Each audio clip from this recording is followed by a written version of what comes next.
Hello, good morning friend. जैसा कि psychology से रिलेटेड आपसे बात हुई थी पिछले एपिसोड में, फर्स्ट एपिसोड था।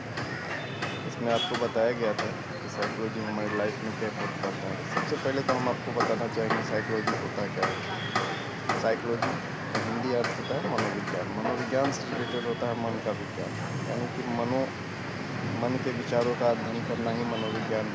बहुत सारे लेखकों, रिसर्चर और साइंटिस्ट द्वारा कहा गया है मनोविज्ञान मनो का विज्ञान, पहले आत्मा का विज्ञान है। बहुत सारा ऐसा एग्जाम्पल निकल के आता है, लेकिन निष्कर्षता आप समझ लीजिए मनोविज्ञान व्यवहारों का विज्ञान है।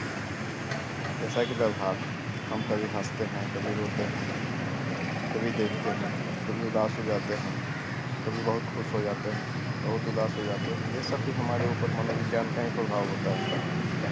जैसे कि दो बातों का अध्ययन भी होता है। जैसे हम रो रहे हैं, रोने में भी आंसू गिरता है, कोई खुशी है उसमें भी आंसू आता है। ये भी मनोविज्ञान का ही एक अंग है। ठीक है, मनोविज्ञान व्यवहार का विज्ञान है, व्यवहारिक विज्ञान है।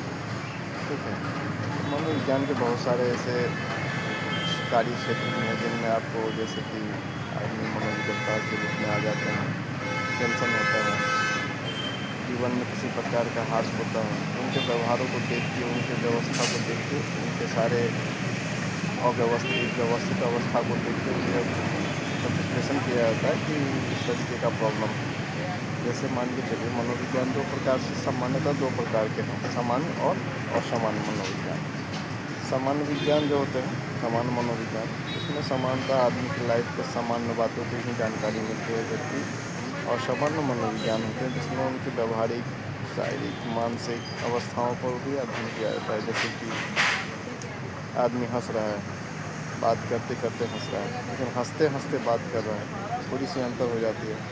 कुछ आदमी का कुछ अलग बिहेव होता है, असामाजिक बिहेव होता है। कुछ आदमी का मतलब बहुत तरीके का ऐसा है कि चेंजिंग आते रहता है। तो ये सभी मनोविज्ञान के अंदर में ही अंतर्गत ही अध्ययन किया जाता है।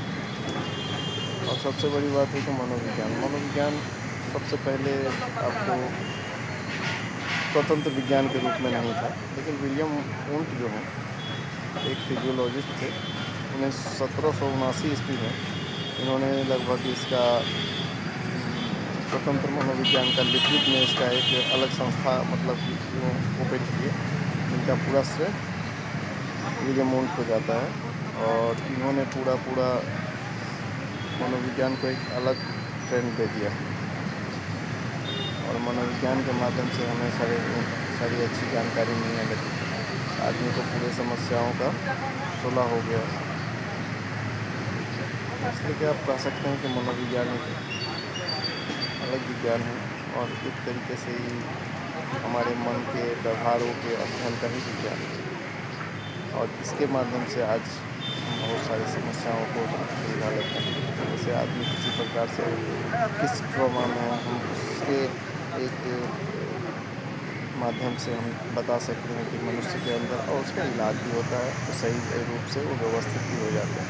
ठीक है, इसीलिए मनोविज्ञान का अध्ययन एक सामान्यतः आप समझ लीजिए परिभाषा के रूप में मनोविज्ञान एक मानसिक या व्यवहारिक अध्ययनों का विज्ञान है।